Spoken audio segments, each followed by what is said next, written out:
আসসালামু আলাইকুম। সুমাইয়াস কিচেনে সবাইকে স্বাগতম। আমি আজকে আপনাদের সাথে শেয়ার করব বড়ই আচারের রেসিপি। আর এই বড়ই আচারটা আমি তেল ছাড়াই আপনাদেরকে তৈরি করে দেখাবো। আশা করি রেসিপিটি আপনাদের কাছে অবশ্যই ভালো লাগবে। যদি রেসিপিটি ভালো লাগে অবশ্যই আমার চ্যানেলটি সাবস্ক্রাইব করতে ভুলবেন না এবং সাবস্ক্রাইব করে পাশে থাকা বেল আইকনতে ক্লিক করে অল ভিডিওতে ক্লিক করে দিবেন। তাহলে আমি যখন নিত্য নতুন কোনো রেসিপি দিব নোটিফিকেশন আপনাদের কাছে চলে যাবে। তো এই আচারটি তৈরি করা কিন্তু খুবই সহজ। আমি চেষ্টা করেছি খুব সহজভাবে কিন্তু ভীষণ মজা করে এই আচারটি তৈরি করে আপনাদেরকে দেখানোর। তো চলুন দেখে নিই এই আচারটি তৈরি করতে কি কি লাগছে পুরো প্রস্তুত প্রণালী। আমি এখানে নিয়েছি 1 টেবিল চামচ মরিচ গুঁড়া আর 1 টেবিল চামচ চিলি ফ্লেক্স মানে শুকনো মরিচ আধা ভাঙা করে নেওয়া।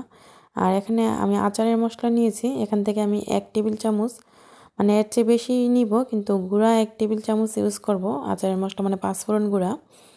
তো আমি আরও কিছু মশলা অ্যাড করব, তো সেগুলো আপনাদেরকে দেখিয়ে দিচ্ছি। তো এই পাঁচফোড়ন গুঁড়াটা আপনারা চাইলে বাজার থেকে রেডিমেড যেটা প্যাকেটে পাওয়া যায় সেটাও কিনে নিতে পারেন, তবে গড়ে করে নিলে কিন্তু অনেক বেশি গ্রাম থাকে, তাই গড়ে করে নিলে ভালো হয় আচারের মশলাটা। তারপর আমি এখানে নিয়েছি চিনিটা আমি দেবো 1.5 কাপ। আর এখানে নিয়েছি 1 চা চামচ ধনে গুঁড়া আর নিয়েছি এখানে 1 টেবিল চামচ জিরা গুঁড়া। তো এই মশলাগুলোই কিন্তু আমার লাগবে, আর কোনো বেশি মশলা লাগবে না। এই মশলাগুলো দিয়েই আমি আচারটা তৈরি করব। আর এখানে নিয়েছি আমি 1 কেজি পরিমাণে বড়ই। তো এই বড়ইগুলো কিন্তু শুকনা বড়ই, আর বড়ইগুলো ভালোভাবে আমি ধুয়ে নিয়েছি অনেকবার। তারপর ভালো করে ধুয়ে নেওয়ার পর প্রায় 4 থেকে 5 ঘন্টার মতো ভিজিয়ে রেখেছিলাম ডুবন্ত পানিতে। তো ডুবিয়ে রেখে পানিতে 4-5 ঘন্টা ভিজানোর পর আবারও ভালো করে ধুয়ে নিয়েছি।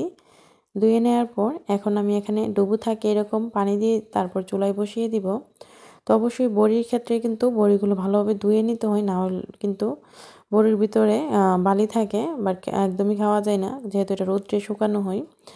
তো এইভাবে ভালো করে বড়িগুলো ধুয়ে নেওয়ার পর আর 4-5 ঘন্টা ভিজানোর পর তারপর আবার ভালো করে ধুয়ে আমি এখানে পানি দিয়ে দিলাম, ডুবে থাকে এরকম পানি দিয়ে দিলাম। পানিটা দিয়ে আমি এখন চুলায় বসিয়ে দিব। চুলার আঁচটা ফুল আঁচে রেখে বসিয়ে দিয়েছি। আর এই যে দেখুন বলক চলে এসেছে। বলক চলে আসার পর চুলার আঁচটা মিডিয়াম আঁচে রেখে প্রায় 7 থেকে 8 মিনিট জাল করে নিব, যাতে বড়িটা সিদ্ধ হয়ে যায়।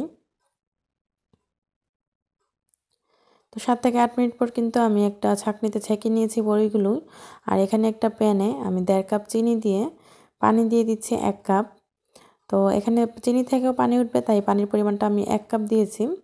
তো 1 কাপ পানি আর 1.5 কাপ চিনি থেকে অনেক পানি উঠবে, তো এইটা মিলিয়ে কিন্তু আচারটা হবে। তো আমি এখানে কোনো তেল ব্যবহার করব না, সরাসরি শিরাটা তৈরি করে নিয়েছি। চিনিটা তারপর গলে যাওয়া পর্যন্ত অপেক্ষা করছি।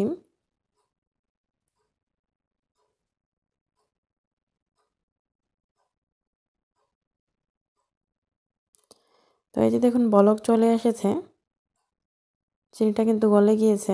তো এখানে কিন্তু আমি দিয়ে দিচ্ছি বড়িগুলো পানিটা আমি ছেঁকে রেখেছিলাম, তারপরে কিন্তু বড়িগুলো যথেষ্ট পরিমাণে পানি আছে। এখন দেওয়ার পরই বুঝবেন কিছুক্ষণ পর যখন বড়ি থেকে পানি ছাড়বে। তো এভাবে নেড়ে চেড়ে আমি দিচ্ছি আর অপেক্ষা করছি জাল হওয়া পর্যন্ত। চুলার আঁচ কিন্তু আমি এ পর্যায়ে ফুল আঁচে রেখেছি। এখন আমি যে মরিচ গুঁড়াটা রেখেছিলাম মরিচ গুঁড়াটা দিয়ে দিচ্ছি। আর এই বড়ই আচারে কিন্তু হলুদ গুঁড়া দেওয়ার কোনো দরকার নাই, হলুদ গুঁড়া দিবেন না। তারপর যে জিরা গুঁড়াটা রেখেছিলাম 1 টেবিল চামচ জিরা গুঁড়াটাও দিয়ে দিলাম। তো মরিচ গুঁড়া জিরা গুঁড়া দেওয়ার পর নেড়ে চেড়ে মিশিয়ে নিয়েছি। আর এভাবে একটু পরপর নেড়ে দিতে হবে, আর বড়িগুলো যাতে ভালোভাবে সিদ্ধ হয়। দিয়ে দিলাম স্বাদ অনুযায়ী লবণ। আচারে কিন্তু লবণের পরিমাণটা একটু বেশি লাগে। তো আর চিনির পরিমাণটা আপনাদের পছন্দ মতো কমিয়ে বাড়িয়ে দিতে পারেন, বেশি মিষ্টি খেতে চাইলে আরও পরিমাণে বাড়িয়ে দিবেন। আমি 1.5 কাপ চিনিতে টক মিষ্টি জাল হবে এরকম পরিমাণে দিয়েছি। জালের পরিমাণটা আপনারা কমিয়ে দিলে দিতে পারেন, আমি কিন্তু বাড়িয়ে দিয়েছি, আমার কাছে একটু ঝাল ঝাল আচার খেতে ভালো লাগে তাই। তো এখন আমি এরকম একটা চামচ দিয়ে এই বড়িগুলো এভাবে চেপে চেপে ভেঙে দিচ্ছি। আর এই বড়িগুলো যদি না ভাঙা হয় তাহলে কিন্তু এতটা ভালো লাগে না, বড়িগুলো ভাঙা হলে যতটা ভালো লাগে আচারটা। তো এইভাবে একটু ভেঙে মানে আমি একটু চেপে চেপে ভেঙে দিচ্ছি বড়িগুলো। এই যে দেখুন সবগুলো বড়ি কিন্তু আমি ভেঙে দিয়েছি, তো ভাঙা হয়ে গিয়েছে। চুলার আঁচটা আমি মিডিয়াম আঁচেই রেখেছি এখনও।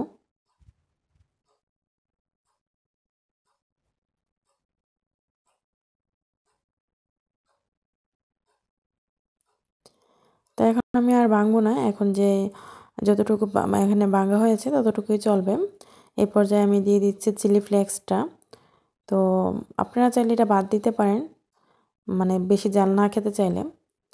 তো চিলি ফ্লেক্স মানে হচ্ছে কিন্তু শুকনো মরিচ হালকা টেলে তারপর ভাজা, মানে এটা গুঁড়া করে নেওয়া, আদা ভাঙ্গা করে, এটাই হচ্ছে চিলি ফ্লেক্স, আর কিছুই না। তো চিলি ফ্লেক্সটা দেওয়ার পর আবারও নেড়েচেড়ে ভালো করে মিশিয়ে নিচ্ছি। তারপর যে আচারের মশলাটা রেখেছিলাম আমি সবটা আচারের মশলা, মানে 1 টেবিল চামচ আচারের মশলা এখানে দিয়ে দিলাম। তো আচারের মশলাটা দিয়ে ভালোভাবে নেড়েচেড়ে মিশিয়ে নিতে হবে। আর এই যে দেখুন, আর কতটা আঠালো হয়েছে আচারটা। ঠিক যখন এরকম আঠালো একটা ভাব চলে আসবে তখন চুলাটা বন্ধ করে দিবেন।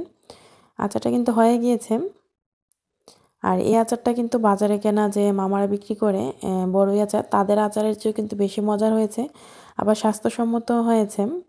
আমি যেভাবে এই বড়ই আচারটি তৈরি করে আপনাদেরকে দেখিয়েছি, আপনারা ঠিক সেইভাবে যদি তৈরি করেন, আশা করি আপনাদের ঘরে সবাই এবং আপনার কাছেও ভালো লাগবে। তো অবশ্যই তৈরি করবেন আমার রেসিপি ফলো করে, নিরাশ হবেন না, 100% গ্যারান্টি দিয়ে বলতে পারি।